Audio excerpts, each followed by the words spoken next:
Ұлы Отан соғысына аттанып, із-түзсіз жоғалып кеткен қазақ жауынгерінің мәйіті 80 жылдан кейін табылды. Ленинград шайқасында қаза тапқан Дәдікбай Құлтасовтың сүйегі Сырдария ауданына жеткізіліп, туған жерінде арулап жерленді.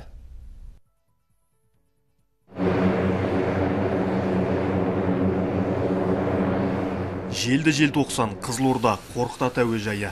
Дауысы жер жарып келген әскери ұшақпен бірге қазақ жауынгерінің рухы да шаттан салып жеткендей. Дәдікбай Құлтасов ұлы майданға 1941 жылы алғашқылардың бірі болып аттанған. Сұрапыл соғыста отан үшін от кешіп, ұрыс даласында шейіт болды. Енді міне 80 жылдан кейін жауынгер сүйегі туған топырағына әкелініп, өскелең ұрпаққа өнегесі дәріптелді. Мінерге атың бар болса, мінерге кісі табылар, артында ұрпақ із қалса, өмір бойы отың жағылар дегендей, мына бүгінгі күні Құлтасов Дәдікбай көкеміздің денесі жерленген жерінен бүгінгі күні осы біздің егемендігіміздің арқасында елге оралып келіп жатыр. Бұл кісілердің отан қорғауда, мына елді қорғауда еңбегі өте зор.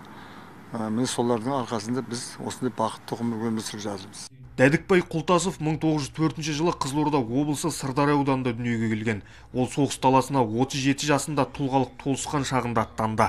Қазақ жауынгері Ленинград майданындағы 136-шы атқыштар дивизиясында болып, 1942 жылдың қыркүйек айындағы шайқастың бірінде хабар-ошарсыз кеткен. Содан бері 80 жылдай уақыт өтсе де, артында қалған ұрпақтары жан-жаққа сұрау салып, іздеу жұмыстарын тоқтатпапты. Биыл Ленинград облысындағы Суворов еріктілер жасағы сұрапыл соғыс болған аумақтан қазақ жауынгерінің сүйегін іздеп тапқан. Ал оның Дәдікбай Құлтасов екеніне құжат деректері арқылы көз жеткіздік дейді туыстары. Нағыз біздің атамыз екенін оны білдік. Өйткені біз 30 жылдан бері іздеп жүргеннен кейін ол кісінің аты жөні фамилиясын бәрін білетін тұғымыз. Сондықтан міне ең ақыры бар нүктесі міне бүгін мына Сырдария аудандық орталығында қойылып отыр. Енді әсер деген бізде үлкен. Мен тек қана мен өзім жалғыз әсер емес, әулеттің әсері емес, ауылдық емес, аудандық емес. Бүкіл мына облысына жұртшылығы міне тік аяғынан қызмет көрсетіп жатыр. Сондықтан менің кәдімгі шексіз сезімде тұрмын. Аудан орталығында ерін ұлықтаған ел жауынгердің рухына тағзым етіп, жиналған жұрт шариғат жолымен соңғы сапарға шығарып салды.